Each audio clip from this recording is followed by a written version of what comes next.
Welcome to Keto Life Support, where we make your keto life sustainable, fun, and low stress.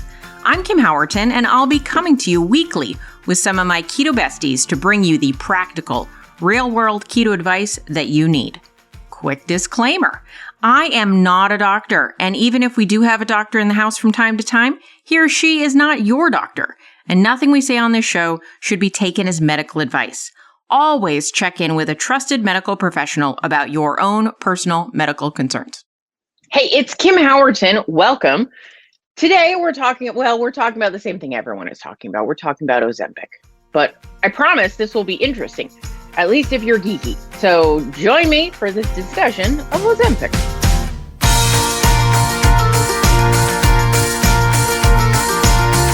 All right, let's get into a little bit of what I geeked out on. Because I'm going to say that I find this class of drug fascinating. Why is that?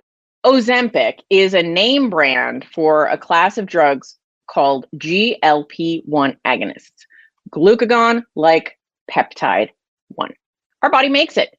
It's a class of peptide that is called an incretin, which I really want to say incretin, but it's an incretin. And these incretins, there are two that we know, GIP. Hold on. I got to double check that I'm going to say the right thing because this one's complicated. So it used to be called a gastric inhibitory polypeptide, but they found out it actually doesn't do what they thought it does. It has more to do with glucose. So now it's called a glucose-dependent insulinotropic polypeptide. Polypeptide just means big group of peptides versus just peptide, which is maybe less. So these two forms of peptides are both called incretin peptides, which is a type of hormone. They're both produced in the gut. And they're produced in a healthy person. They're produced in response to food in a dose-dependent manner. So they basically are the messengers that tell your pancreas, we need some insulin now, right? So you eat food, your gut senses a need for glucose. These incretins will tell the pancreas, please send some over. So you have a first phase, which happens right away. So you eat the food and within a couple of minutes, you've got some insulin being produced in a first phase. That then goes away within about 15 minutes. And then you have a second phase. And that phase will last until your blood sugar has been dealt with. So that first phase, you haven't really digested much of that food yet. And so it's really a lot's going on within your digestive tract rather than just in your blood sugar, in your body in general. That second phase is continuing on to make sure we suppress excessive glucose in the bloodstream. So basically, I just found that kind of fascinating how the body responds. And the cool thing about it is it's keeping you insulin sensitive. And people are like, what? But it stimulates insulin production. Shouldn't anything that stimulates insulin production make you less insulin sensitive? Well, no, it's actually like the definition of insulin sensitivity. Because insulin sensitivity doesn't mean never making any insulin. That's type 1 diabetes, my friends. We don't want that. We want to make insulin in the measured appropriate dose. And that's what these incretin hormones help us do. Now, what's super interesting as well is they're one of the first things that breaks down as someone is developing type 2 diabetes. And so that's why this class of drug exists. GIP is a little bit different. I'm not going to focus on that one as much. There's one drug that has it. It'll come into play later, so we'll get there. But the GLP-1 agonists, so we make GLP-1. We take a GLP-1 agonist. It mimics the GLP-1 that we make. Right? And so the GLP-1 agonist, the drug, is usually injected and it lasts in your bloodstream 1 to 2 weeks. And what's super interesting, it starts to decline, right? There's still some left after 2 weeks, but it starts to decline within that first week, which means that most of these injections are a weekly injection. And what's an interesting difference there between the ones we make and the ones we're injecting is the ones that we make, there's an enzyme that breaks them down pretty quickly. So again, it comes up, it sends the signal, and then it degrades. And so we're not just in a sea of these hormones all the time. They're made in a dose-dependent manner to what we need when we're in a healthy body. As I mentioned, though, when your body starts to develop type 2 diabetes, one of the first things that breaks down is that first phase response of insulin, which is definitely being signaled by these incretin hormones. And so when you take a GLP-1 agonist, the medication, it's doing that signaling for you. So it's stimulating insulin release. Now, what's so fascinating, I don't mean to be fangirling this drug, but it's fascinating. What's so fascinating is, as opposed to injecting long-acting insulin, like, so maybe you inject some insulin and then your insulin's just up all day, right? While your body, and then if you have too much, you got to eat more carbs, and it just gets really messy. What the GLP-1s do instead is they hang out in your body ready, willing, able, so that when you do eat, then it signals to produce more insulin. So it's not 24/7 insulin production, it's still signaling it in a dose-dependent manner, which in my mind makes it superior to insulin being injected. Now, obviously, what would make sense? This is not a type 1 diabetes drug. Why? Because you got to make some insulin to signal it. Be like, over here, woohoo, just come sit by me. You can signal all you want. And if they aren't there, they're not coming.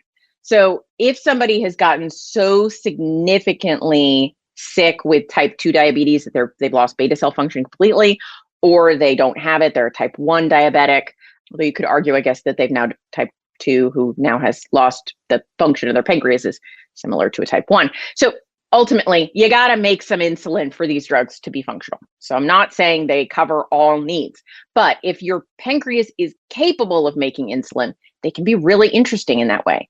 And I hope anyone who follows me, hopefully, I'm much more about lifestyle. I'm not like, let's take all these drugs. Who wants to take all these drugs? There are side effects to drugs, and they're only worth it if they're your only option to get the outcome you want. Right? So I'm not trying to sell these things. I just find it really interesting how they work. I do have some clients who've taken GLP-1 agonists, and they've been lifesavers for them. Because, no, I don't mean the candy. They've been really helpful for them, because even with all the lifestyle interventions, their pancreas had simply gotten to a place where it just wasn't dealing. It just wasn't dealing well. And by allowing this phasic response and this drug to stimulate the pancreas better, it helped them. They got better blood sugar control than they were able to get even with years of this lifestyle intervention. Now, they continued the lifestyle intervention. If they'd just been like, well, I'm on this drug now, so screw all that, and I'm going to eat Twinkies, I don't think it would have gone quite as well, right? So it's not only drugs. You still need to do the good things. Anyway, I have to put that in there just in case anybody thought my geeking out and my enthusiasm for the science was actually just enthusiasm for the drug. It's more about the science of it, okay? Just so we're clear. So natural GLP-1 and the GLP-1 agonist kind of do two main things that really help reduce blood sugar. The first is that they signal more insulin release from the pancreas. And with that, they suppress glucagon release. So quickly, those of you who have followed blood sugar control management probably know that there's a dance going on between insulin and glucagon. And the dance between the insulin and the glucagon is when your insulin goes high, glucagon goes low, and glucagon stimulates make more. So there's a dance going on. Glucagon's high, insulin's low, insulin's high, glucagon's low. They are oppositional. And why is that? Well, because they manage your blood sugar, and it's doing this. So when your blood sugar goes too high, you got more insulin and glucagon drops off.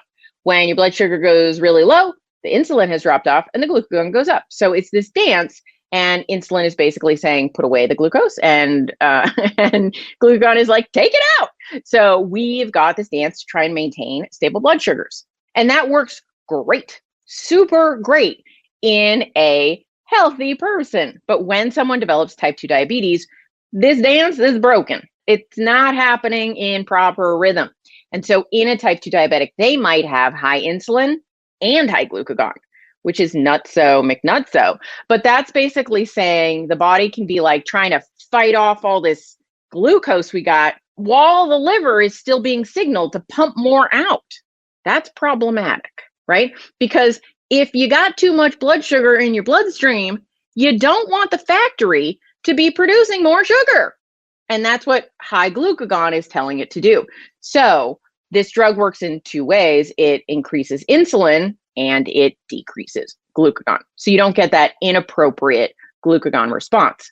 As I said, though, in a healthy person, this is kind of happening naturally. You don't have to really, it's cool. It's cool is what I say. But with this drug, it's helping your body do that thing that it's supposed to be doing naturally. So those are the two primary ways that I can see that this drug helps with glycemia, with blood sugar control. So why is it such a popular weight loss drug? What happened? Well, doctors noticed a couple of things, that when people took this drug, they reported they were losing weight. They weren't as hungry. They felt not as interested in food. And they thought, that's interesting. Because you know what drug companies hate is profit. And they hate things that would be able to be sold to everyone trying to lose weight. I mean, that's not anything. I'm being sarcastic. They want that. That was like the golden goose egg of the drug world, right? So they did a trial. So the people who make, I say so a lot, the people who make Ozempic, I think it's Novo Nordisk, they did a trial a couple of years ago where they gave people more. They found that the level you have to take for blood sugar control, you might need more to see significant weight loss. They found in this trial some good things about weight loss. The control group was given a lifestyle intervention, and the Ozempic group was given a lifestyle intervention plus the drug. So they were kind of told to do the same thing, but add the drug. And they found the control group lost around 5% of their body weight. And the Ozempic group lost more like 15 to 20% of their body weight. So that's a significant difference, right? And the people on the drug reported very suppressed hunger. They reported they just weren't super interested in food, which was weird for them. They reported food didn't taste as good as it used to. So there were a lot of things reported that were like, well, that's going to be helpful for weight loss. Now, this is why it garnered a lot of interest in this drug for weight loss. And let's go into why it might be helpful for weight loss. Don't worry, we're getting to the side effects soon because there are some. A question I got on my weekly live last week was, is it just the nausea that causes people to lose weight when they take Ozempic? Because nausea that's not a feature, that's a side effect. When we like it, it's a feature. When we don't like it, it's a side effect. But it does indeed cause you to eat less when you're really nauseous. So you could count it in either category if you want to. But some of the things we talked about earlier about incretins, they apply here. One of the things that happens when you produce incretin hormone in your gut, have you ever noticed this? You start eating, and maybe you were like really hungry, and you start eating, and within a couple of minutes, you feel like, oh, that's better. I'm not so hungry anymore. You only started eating a couple minutes ago. You haven't digested any of this food, really. It's still in your stomach. How is it possible that you have such a sensation of relief of your intense hunger? Hello, incretins. So they actually do cause a cessation of intense hunger. And we don't know 100% why this is because we can't dissect people that much. But it does look like there is that effect from the incretins. And when you look at the GLP-1 agonists, so one of the things I may or may not have mentioned is when we naturally produce these hormones, there's an enzyme that breaks them down right away. So we produce them and we break them down. So by the time the meal's over, they're gone. They're out of our system. Whereas when we inject these drugs with a 1 to 2 week life inside of our body, these hormones are just around all the time. So that chemistry that makes you feel relief from hunger and you're not so hungry, instead of it just lasting a few minutes so that you then have a chance to kind of digest your food and then get some hunger cessation from eating, right? That cessation, that's a weird grammar way to say it, but that feeling of relief from hunger is just happening all the time. So that's part of the effect. And what they found is actually that when they tested in mice, that GLP-1 agonists are crossing the blood-brain barrier. So they are acting on your brain chemistry And they know it affects leptin. There are probably some other brain chemicals that are being affected. Again, they're not letting people be dissected that much, so it's hard to tell what's happening, but there are definite brain chemistry changes. So this is one of the biggest things that I think is happening, because people on these drugs report things like, I don't even recognize myself. People who used to be very food obsessed now say, I'm barely interested in it. There is also something interesting that happens, which is food tastes different. One of the reported outcomes was that some foods that used to be people's favorites now taste weird. So they might have a bite of something they normally used to like, and it doesn't taste good anymore. So their tastes change. And often the tastes they reported changing were for higher caloric foods. Like they don't like them as much anymore, which is also an interesting thing. So now we've got that your tastes are changing. You got some brain chemistry going on that tells you you're full all the time. And that happens to such a degree that some people weren't even able to drink enough water. They were reporting they were getting dehydrated because they would get full so fast, because this drug slows gastric emptying. It slows the rate of digestion, which means you physically feel full all the time. So, you know, that food baby kind of thing where you're like, oh, I ate a big meal, I feel really full. That's happening. Your brain is telling you you're not hungry. It's working on so many levels as an appetite suppressant. And so with all these things together, plus the fact that you've got the more stable blood sugars than maybe you had when you were eating before, which can help with hunger signaling, it's no wonder this works pretty well as an appetite suppressant. Let's talk a little bit more about why it's not such a utopia of dieting here, because there are some downsides. The first of which is there are a lot of side effects. Let me pull them up so that I make sure that I list them properly. Remember that we're on a higher dose of this when we are using it for appetite suppression than we would be if we were just using it for diabetes. So while these are also side effects when used as a diabetes drug, they might not be as strong or as commonly perceived, right? It can be dose dependent. So I'm going to talk about the side effects when you're at levels that you need for weight loss. All right. So side effects, we talked about nausea. 30 to 40% of the participants in the study reported nausea. 10% had to stop. They just had to stop taking it. They couldn't deal. Vomiting, nausea to the point of vomiting definitely happened. Headache, constipation or diarrhea, gas and bloating, gastritis, gastroesophageal reflux disease, acid reflux. And by the way, it's incompatible with someone who already has a tendency towards or has gastroparesis. So that's when your gastric emptying is really slow. It causes that. So you don't want to put those things together. So most of those were digestive issues, which would make sense. Then we've got potentially hair loss, muscle loss, pancreatitis, gallstones. There's some concern about thyroid cancer. That was found mostly in rodents, but it is a concern so much that they're recommending, if you have a family history of certain types of thyroid cancer, not to use it. There have been some kidney issues. Now, interestingly, if you take it for diabetes is a worse risk, type 2 diabetes, is a worse risk for kidney problems. So compared to having rampant untreated type 2 diabetes, the drug is better in terms of kidneys. But if you don't need it for blood sugar management, it can have some kidney issues. It does seem to lower HDL slightly.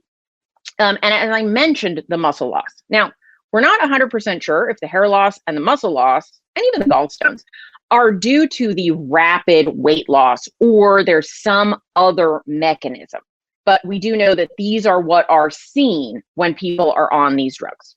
So that's a whole heaping list of potential side effects. But the thing that I don't think is talked about enough, and this is actually a thing I wanted to make this video about. I know I'm finally getting to it. We're a while in. I had to geek out first, sorry. This is the main reason that I'm concerned about this drug, or like 1.5 reasons. So what happens after?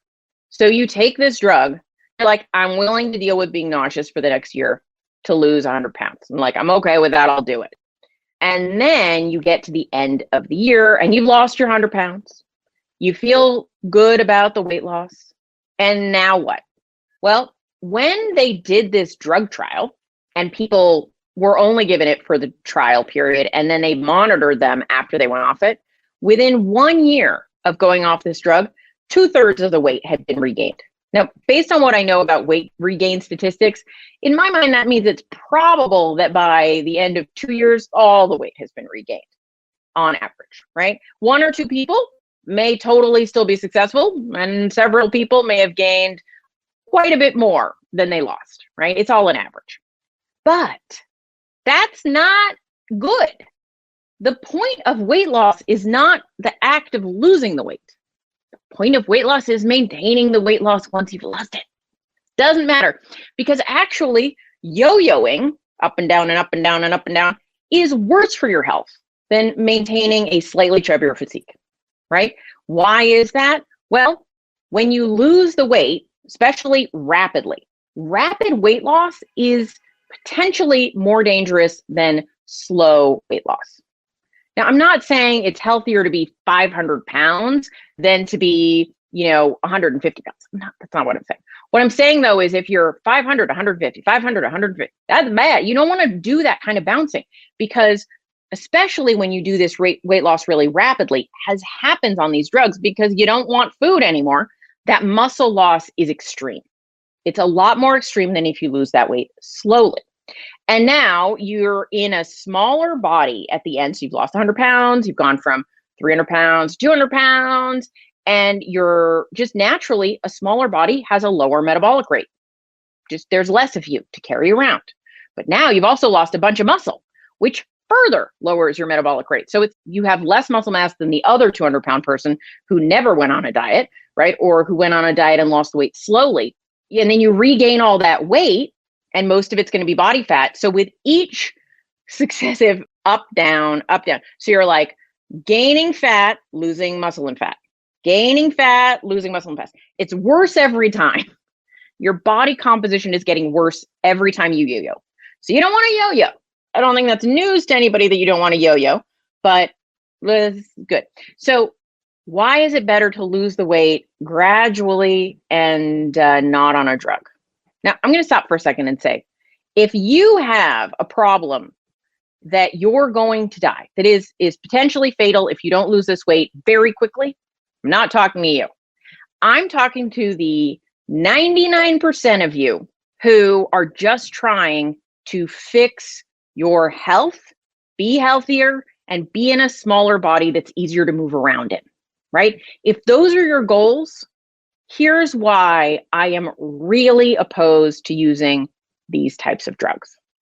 Remember that whole part I said about appetite suppression, that you don't like your favorite foods anymore, that you feel just differently about food, you get full really fast.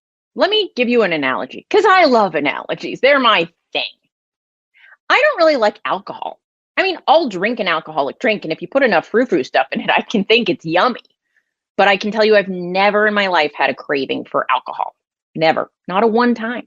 If other people are drinking around me, sometimes I'll have a drink just to be part of the crowd, and I enjoy the experience, but never have I thought a drink would be good. I've never drunk by myself. I've never wanted a glass of wine with dinner, right? It's just not my thing. Does not call my name like food does. And if I took a drug that made me feel about food the way I feel about alcohol, honestly, all my food stuff would just go away. Just agree perfectly. I was like, I'd be fixed. It'd be fine. I'd like that, right? But if that drug came with a ton of side effects, and the one I haven't mentioned yet, which is that it costs somewhere between $1,000 and $1,300 a month. So that's going to be problematic on an ongoing basis for the rest of my life. That is not good. So here's the problem. They say, take this drug to lose weight. Now, some doctors are being more realistic and saying you probably have to take it forever. I trust them a little bit more. But a lot of people are saying, take this drug to lose weight and learn healthy lifestyle habits while you do that. Show me a person who has been overweight for most of their life, and I'll show you someone who likely knows a lot about weight loss. knows all the things, knows how to create the deficit, knows what will work, knows what works for them maybe because they have lost weight before. Not saying it's easy, but it's not that complicated. Complicated part is the brain part, right? It's the part of you that has cravings. It's the part of you that is hungry all the time. It's the part of you that likes yummy things, right? That's the part we need to learn to manage. But you've just spent the last year while you were losing all this weight with a borrowed brain. Not your brain. Your brain doesn't think like that. One of the articles I've read recently, someone was like, it was weird. I didn't know who I was. I've never been less interested in food. It's pretty easy to avoid food when you're not interested in it. But then you're going to get to the end of the weight loss. You're going to be in a smaller body with a lower metabolic rate, with less muscle mass, and then they give you your old brain back. Here you go. Here's your old brain that loves food, craves it all the time, can't stop thinking about it, and enjoys tasty things. Also, you no longer feel sick to your stomach all the time, and you're not really full. I just feel like that is a recipe for such disaster, because when you bring your brain with you as you're losing weight, the number one thing you're doing is fixing it. Fixing it. I don't know. Fixing it. Maybe you're managing it, and you're learning how to manage it. You're saying, all right, I have intense food cravings. How am I going to manage it? How am I going to eat in a way that I could continue to eat in an ongoing basis that helps me feel less crazy and cravey? You're going to think, how am I going to manage my time? How am I going to manage my attention? It's like raising a kid. If you suddenly handed me a teenager, I'd be like, whoa. But, if I was with them all the stages of their life and we grew together and I learned how to be a parent and they learned how to be a kid and we were working together. I'm not saying it's easy, but it's a process, as opposed to just like, here you go, person, right? Like they haven't learned a person. I haven't learned a parent, right? What is happening? And so we need that time managing our own tendencies. Give you another story. My boyfriend never had a weight problem, does not have uncontrollable hunger. He likes food, but if he needs to, he can leave it. Dad's the same way. Why am I surrounded by these men? I don't know. We went on vacation a long time ago, before I was as mouthy as I am now, so I would be different now. But we went on vacation to like a tropical place where food, there wasn't like a lot of, you had to go get food. Like it wasn't like in our room, we didn't have food. So he would just like start the day and we'd like go about the day and we'd just do things without eating anything. And then I would get to like 4:00 in the afternoon and I was self-conscious. I was like the fat girl, self-conscious about how much I ate. So I didn't want to say anything. We didn't live together at the time. I didn't want to say, I need a meal. So it would get to be like 3:00, 4:00 in the afternoon. And I would just burst into tears, just start crying because I had been managing this hunger all day. And it's not true of every overweight person, but for those of us with food issues, and I was diagnosed with binge eating disorder, and I have what I definitely think is a true food addiction. And for me, hunger means anxiety. Hunger means panic. Like it feels overwhelming. And so when I was in this state, it was before I'd really addressed any of my food issues. And I'd only managed my food issues by eating. And so we would get to the afternoon and it built up and built up and built up. And I would just break down into tears. He was very confused because I was like, I'm so hungry. And he's like, but I don't understand why you're crying. And I was like, it's awful. And I was like, aren't you hungry? And he was like, yeah, but I'm just didn't pay attention to it. Right. And so if I were him and needed to lose some weight, I would just do it. Have I explained this enough? This is my main issue. So if you take this drug, I really think you got to be on it the rest of your life, because while there are probably a few people that just were living in a weird way, maybe they gained the weight very recently. It's not like they've been dealing with their weight for a long time. And and so certainly there might be some people this could help, but most people who take this drug for weight loss, I worry. I worry when they get to the end of the weight loss, and if they ever try to go off it, They're getting a brain that they didn't have during the weight loss, and they've missed this entire opportunity to fix their relationship with food because they were just suppressing it. So that's my main issue about it. Right now, as I make this video, there are certainly issues in the world that there's a bit of a shortage of these drugs. So people who have diabetes are not able to get their hands on these drugs because so many people are using them for weight loss. I don't know that's going to continue to be a problem. I certainly think supply and demand, these makers of these drugs, you want more, we'll make extra, right? That's going to get resolved at some point. But until we get to a place where either the drugs are so cheap that you can be on them for the rest of your life, and they figure out how to fix all these side effects, which sound terrible, especially the life-threatening ones, then I still think you're going to have to learn to work with your brain to figure out a way to live that you can manage food with the chemistry, the biochemistry, the thoughts and feelings, the person that you are. Because honestly, I mean, the person you are is great. Like who you are. Who you are is not a blank slate. Who you are is complicated. That makes you, you. And what makes you makes you great. Hi, future Kim. I was making dinner. I recorded this video earlier today. I'm in my grubby t-shirt right now, but I had to come back on because I'm afraid I didn't get a point across that I think is important.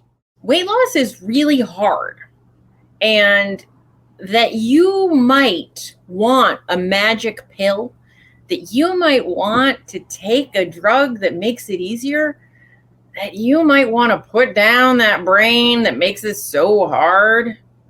It's totally normal, human. I want a magic pill. I want things to be easier. I in no way am saying this is your moral imperative that you do this the hard way. Not saying that. If there was a flip I could switch, no, a switch I could flip, like if there was an easy button, I want everyone to have the easy button. So please don't mistake me saying, do it the old-fashioned way, to mean there's a problem with wanting it to be easier. I'm not. That is human. That is human nature. That is natural and good, right? I'm just saying, make sure the juice is worth the squeeze. If you're gonna use a easy button method, make sure the price isn't too high, both financially and emotionally and side effect wise, right? Like, I got nothing wrong with shortcuts. I got nothing wrong with making things easier. It is not a moral issue. But my concerns are about you living a long-term healthy life, both emotionally, mentally, and physically. All of it together. Putting all those pieces together. Not just being thin at the expense of your mental space. Not just being thinner at the expense of your physical space in other ways, right? Like your heart, your kidneys, your general health.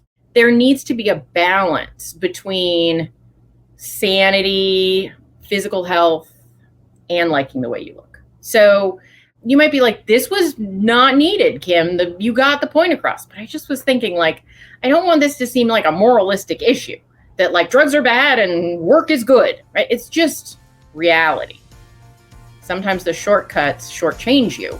Okay, we good? You got it? All right, good. All right, good. I'll go back to making dinner.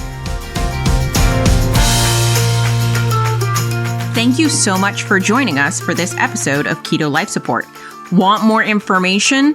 Want show notes? Want to suggest a topic? Just head over to ketolifesupport.com. That's where all that kind of thing can go on. By the way, I have a request. If you could go to your podcast host and hit subscribe, we would really, really appreciate it. And what would be even more awesome is if you could write a review. And what would be even more awesome than that is if you could write like a really flattering review. Just asking, you do you. All right. So thanks so much for joining us. I'm thrilled that you're part of the Keto fam. Talk to you soon. Bye-bye.